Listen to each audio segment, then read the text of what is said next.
விடியல் தொலைக்காட்சி நிகழ்ச்சிகளில் புதிய நிகழ்ச்சியாக வருகிறது வாழ்க்கை வெளிச்சங்கள்.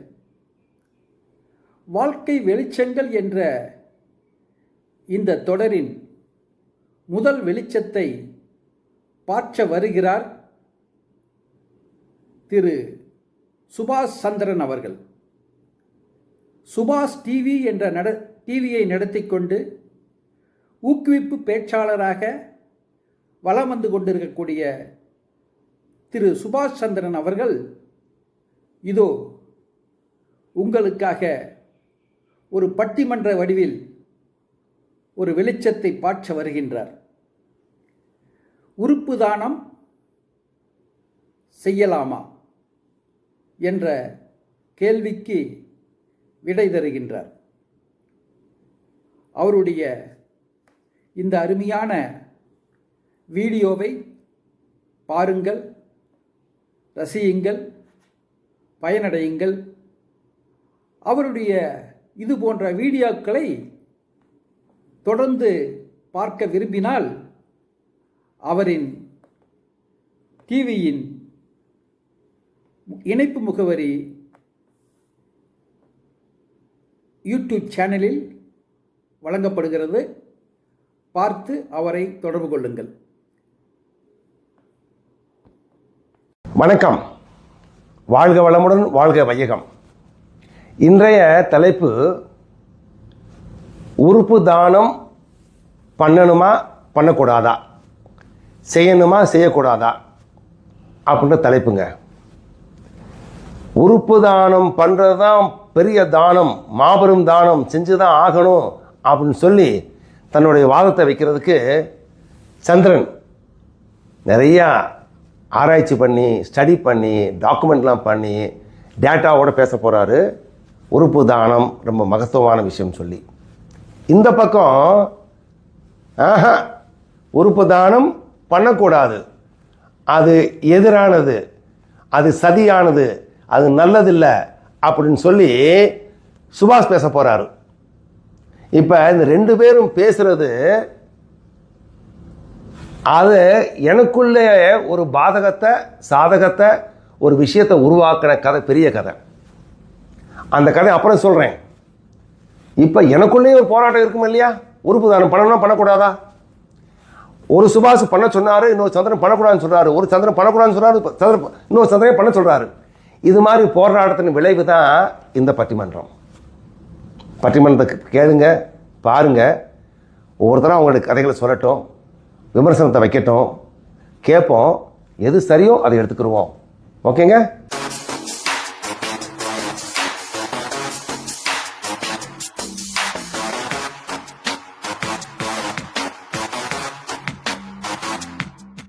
இப்ப பட்டிமன்றத்தின் தொடக்கம்.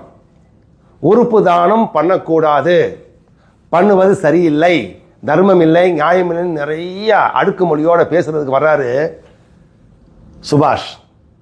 கேட்போமா? ரெடியா நீங்க?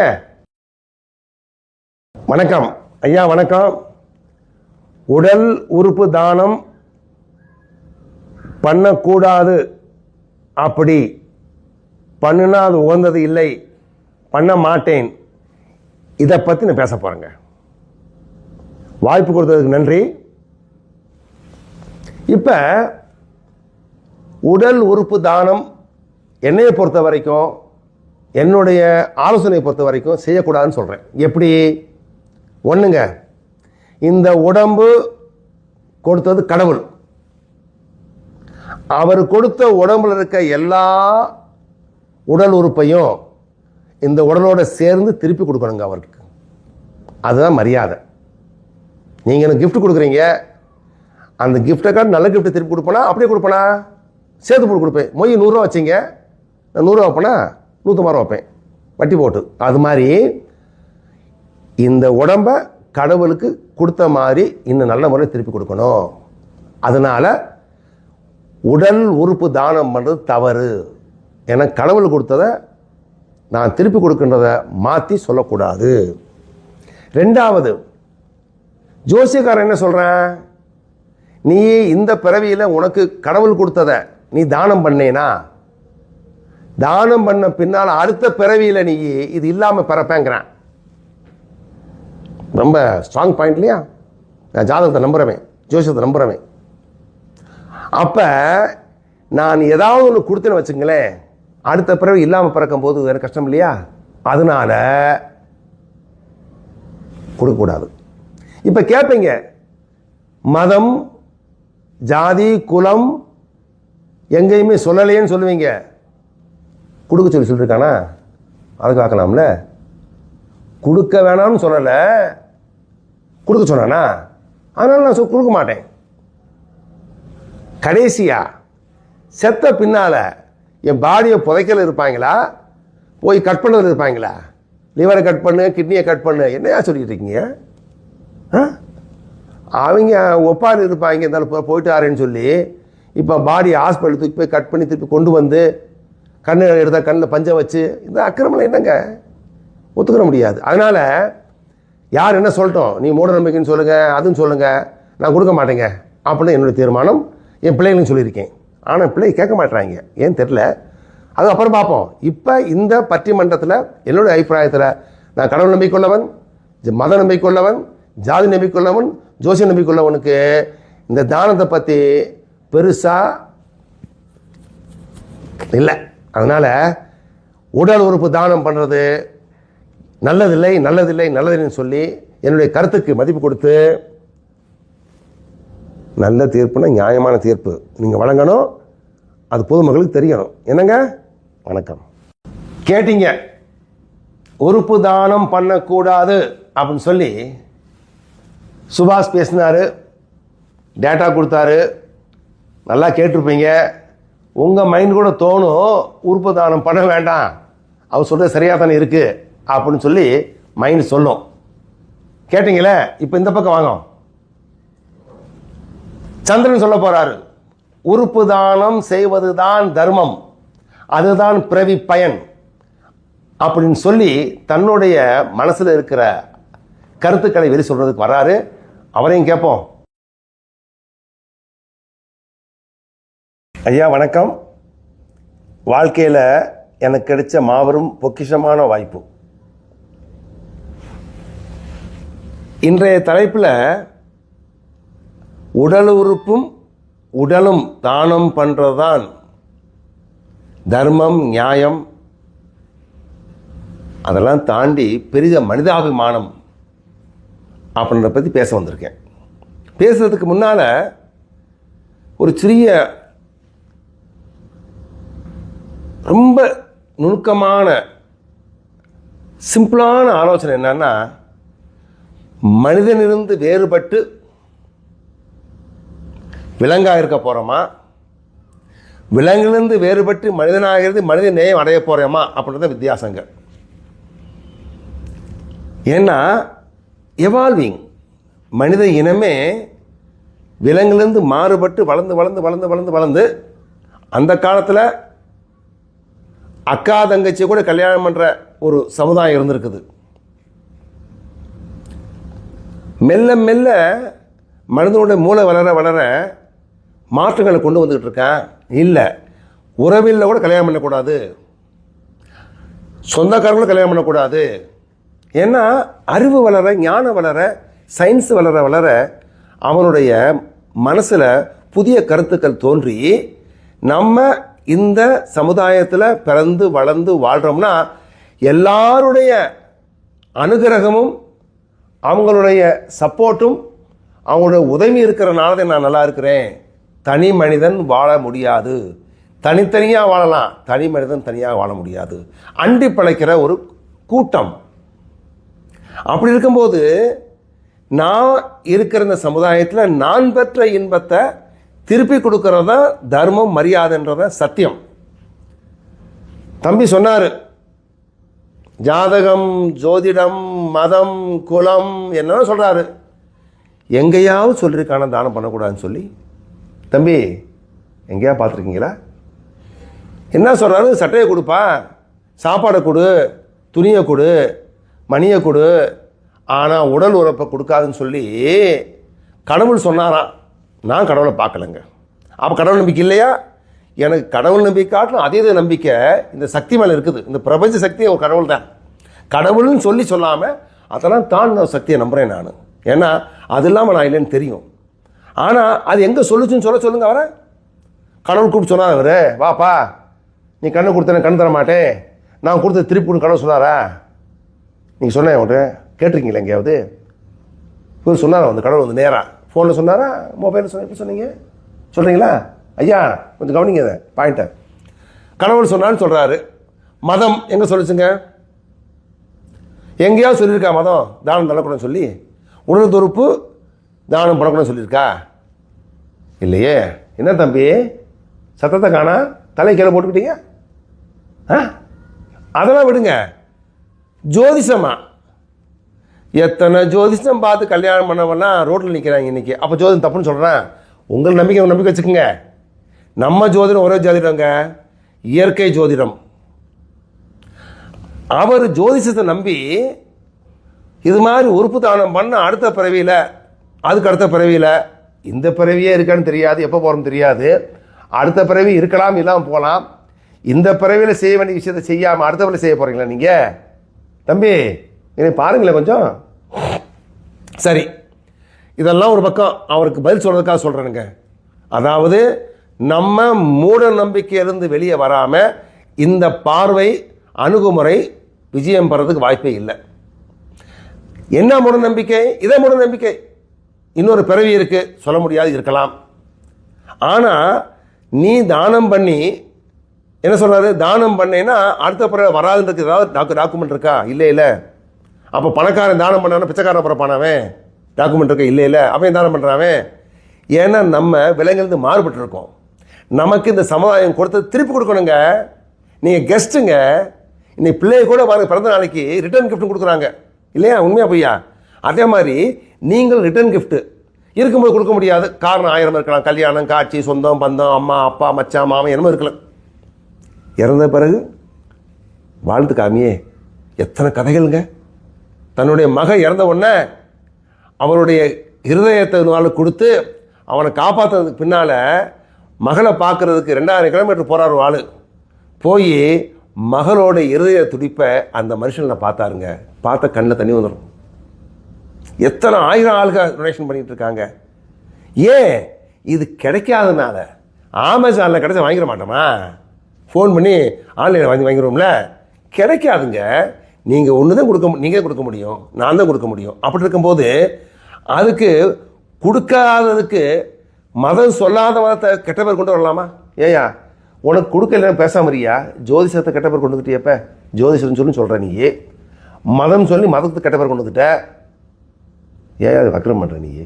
உன்னால் முடியலன்னு பேசாமல் இருக்கலாம்னா எது விடுக்கிற பேர் சொல்கிறியே? தவறு இல்லையா? அதனால் ஐயா இந்த பாயிண்டை புரிஞ்சுங்க. என்ன சொல்ல வரேன்னா, எத்தனை 1000 தேவையான உறுப்புகள் இன்னைக்கு நாட்டில் தேவையாக இருக்குது.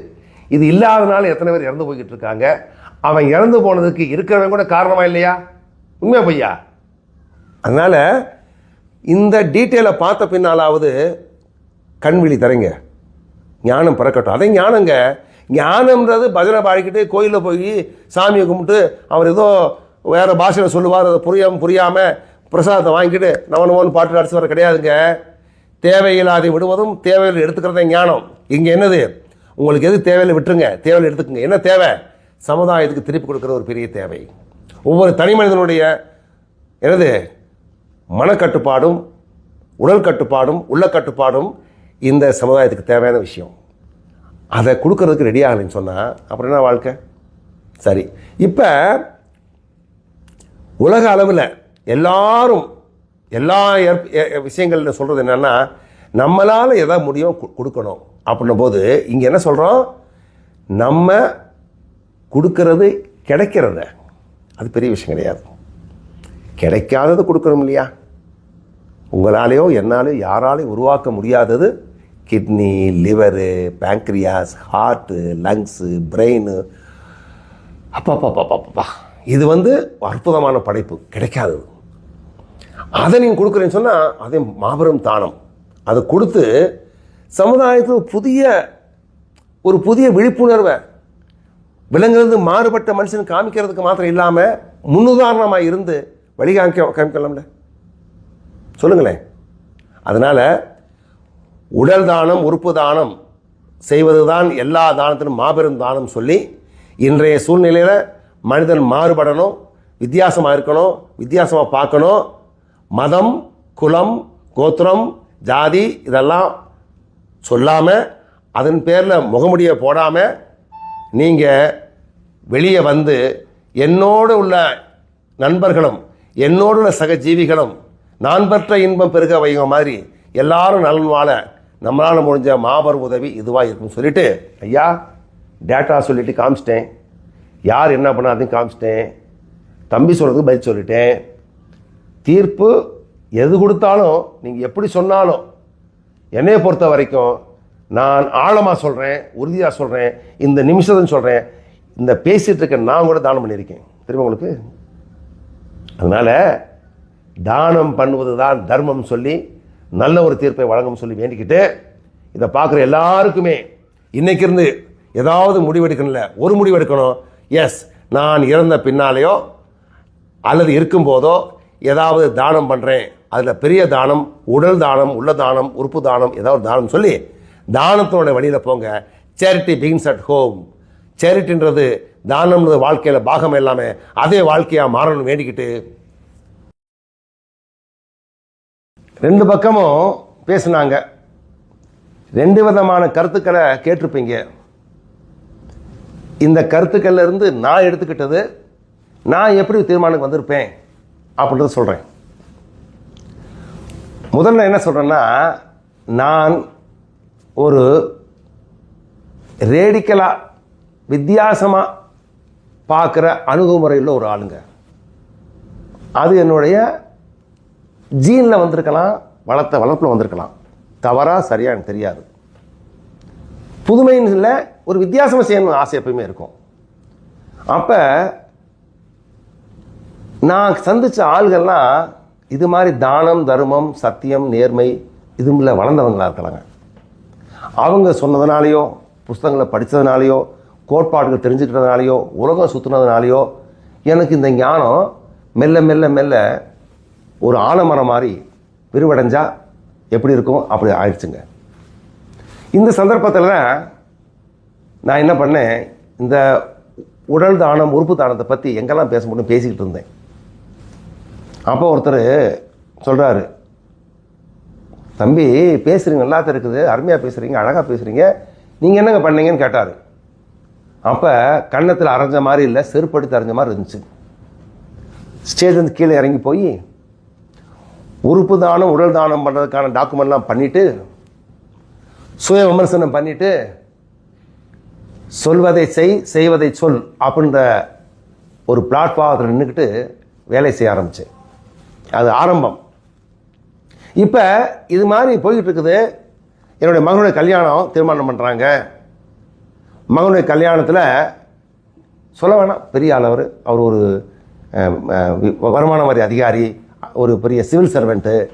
அவர் கல்யாணத்தில் நான் உறுப்பு உடல் தானம் பண்ணணும்னு சொல்கிற ஒரு போர்டு வைக்கணும் தீர்மானம் எடுத்தேன். தீர்மானம் எடுத்து மோகன் ஃபவுண்டேஷன் ஒரு ஆர்கனைசேஷன் இருக்குது, அவங்க இது மாதிரி நிறைய வேலை செஞ்சுக்கிட்டு இருக்காங்க, அவங்கள கூப்பிட்டு சொன்னேன் ஒரு போர்டு வைக்கணுங்க.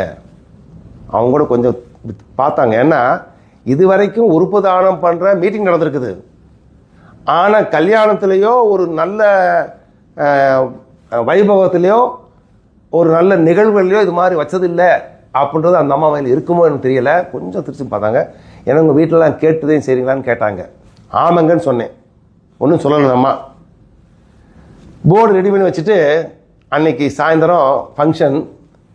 என்னுடைய மகனுக்கு நிறைய நண்பர்கள் இருக்காங்க, அவர் பெரிய அதிகாரி இல்லையா, அவர்கிட்ட போய் என்னப்பா உங்கள் அப்பா இது மாதிரி கல்யாணத்தில் போய் உடல் தானம் உறுப்பு தானம் பண்ணக்கூடிய போர்டை வைக்கிறாரே, அமங்கலம் இல்லையா, அபசகுணம் இல்லையா, எப்படி அவங்க அப்பா பண்ணுறாரு மாதிரி அப்படின்னு சொன்ன உடனே பையன் சொன்னான், எங்கள் அப்பா கொஞ்சம் லூஸு, இன்னும் கொஞ்சம் லூஸு, நான் சொன்ன கேட்க மாட்டார், நீங்கள் போய் சொல்லி பாருங்க அப்படின்னாரு.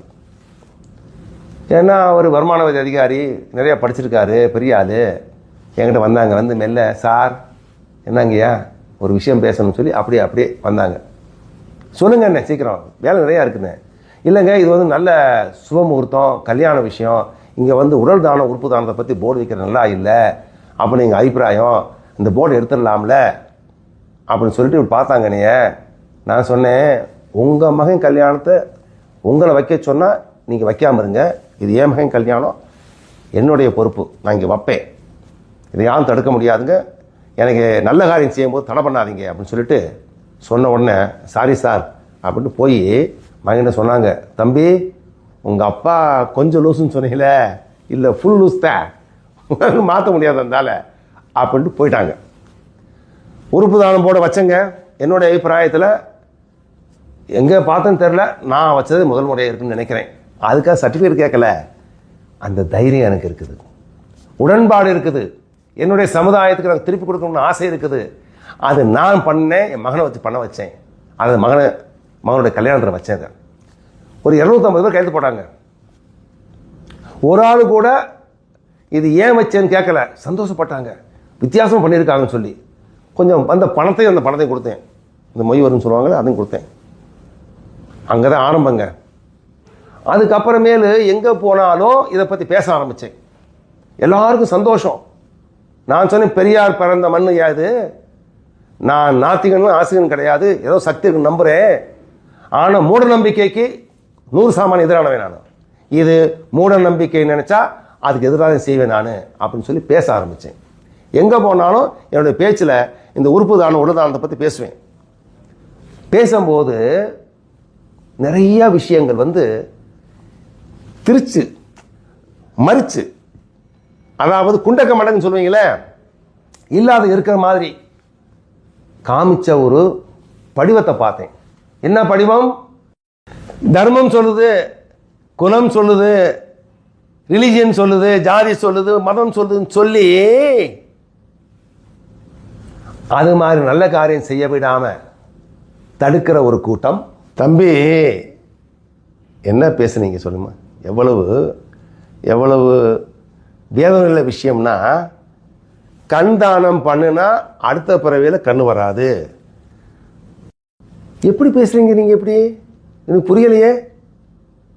உறுப்பு தானம் பண்ணா அந்த உறுப்பு இல்லாம பிறப்பேன்னு சொல்லி போக்கிரிகள், முட்டாள் பயல்கள், முடிச்சவிக்கிகள், சமுதாயத்துக்கு கேடு நிலைக்கும் கிருமிகள் சொல்ற இந்த வார்த்தையிலிருந்து நீங்க வெளியே வரணும். குலம், கோத்திரம், மதம் எல்லாமே கிடையாதுங்க, எங்கேயுமே எழுதலை, யாருமே சொல்லலை, எந்த பதிவும் இல்லை. ரிக்கு, யஜூர், சாம, அதர்வன வேதங்களோ எந்த விதமான டாக்குமெண்ட்டோ தானம் செய்யக்கூடாதுன்னு சொல்லவே இல்லைன்னு சொல்லி சொல்ற மகானுபாவன் இருக்காங்க. இந்த 2 பேரையும் சந்திச்ச பின்னால ஒன்னே ஒன்று, என்னால் இருக்கும்போது கொடுக்க முடியாதது நிறையா. இந்த வாட்சு அப்பா கொடுத்தது, இந்த சட்டை எங்கள் மாமன் கொடுத்தது, அந்த செருப்பு எங்கள் தங்கச்சி கொடுத்தது அப்படின்னு சொல்லி அட்டாச்மெண்ட் வச்சிருக்கிறது உலகத்தில். கொடுக்க மனசு இல்லாமல் போகும்போது நீ இறந்த பின்னும் வாழலாம், நீ இல்லாமல் போனாலும் வாழலாம், நீ இறந்தும் வாழக்கூடிய அருமையான வாய்ப்பு வந்து உடல் தானம் உறுப்பு தானம். புரிஞ்சுக்கிட்டேன். எத்தனை கதைகள்ங்க, கண்ணில் தண்ணியில் ரத்தம் வந்துடும். எத்தனை குடும்பங்கள் காப்பாற்றப்பட்டிருக்காங்க, எத்தனை அருமையான இளமையான புதுமையான ஞானமுள்ள ஆண்கள் காப்பாற்றப்பட்டிருக்காங்க. ஏன்? இந்த உறுப்பு தானம் உடல் தானத்தினால. அது மாதிரி தானம் பண்ண ஆளுக சொர்க்கத்துக்கு போகல, இங்கதான் இருக்கிறாங்க அப்படின்னு சொன்னார் இவர். இவர் என்ன சொன்னாரு? சொர்க்கமாவது நரகமாவது அதை பார்த்தவன் இது வரைக்கும் வந்து சொல்லவும் இல்லை, பார்த்தவனும் இல்லை. சொர்க்கத்துக்கு போனானா போகலன்னு தெரியாது. ஒன்று மாத்திரம் உண்மை, அவன் செத்தப்படாது, அவன் இங்கே சொர்க்கத்துக்கு கொடுத்துட்டு போயிட்டான் ஒரு ஆளுக்கு அப்படின்னு அவர் பேசினார். சத்தியம் என்னன்னா, இந்த பூமி, இந்த மண், இது நம்முடைய தாய் மண்ணில் தானம் அல்லது தர்மம் அப்படின்றது வந்து ஒரு வாழ்க்கையில் ஒரு பாகமாக இருக்குங்க. அது வாழ்க்கையே தர்மமாக இருக்கலாம். விருந்தோம்பலை பற்றி திருவள்ளுவர் சொல்லியிருக்கிறத பாருங்க. அது இல்லாமல் நிறைய கருத்துக்களை பெரிய பெரிய மகான்கள் சொல்லிட்டு போயிருக்காங்க. ஆனால் அவங்க உறுப்பு தானம் பண்ணணும்னு எழுதலைன்னு சொல்லிட்டு செய்யக்கூடாதுன்னு சொல்கிற இவர், எழுதாதனால செய்யக்கூடாதுன்னு இல்லைங்க, எழுதாம கூட செய்யலாம்னு இவர் சொன்னோன்னா கூட்டி கழித்து பார்த்தோம்னா வாழ்க்கையில் இறந்தும் நீங்கள் இருக்கணும்னா உறுப்பு தானம் பண்ணணும் அப்படின்னு சொல்லி கட்டாயப்படுத்தலை, பண்ணுறது நல்லது. நாடும் இந்த வீடும் இந்த மக்களும் எல்லாம் நல்லா இருக்க வேண்டிக்கிட்டு இந்த பதிவில் யாராவது உறுதிமொழி எடுத்துக்கணும்னா ஒரே உறுதிமொழி, உங்களால் முடிஞ்ச தானங்கள் இருக்கும்போதும் இல்லாத போதும் செய்யணும்னு நினச்சிக்கிட்டு முடிவெடுத்து மீண்டும் சந்திக்கும் வரை வணக்கம். எல்லாமும் நீயே, எல்லோரும் நீயே. நல்ல விஷயங்களை பகிர்வது ஒரு தர்மம். பகிருங்கள். சப்ஸ்கிரிப்ஷன் பட்டனை அமுக்குங்கள்.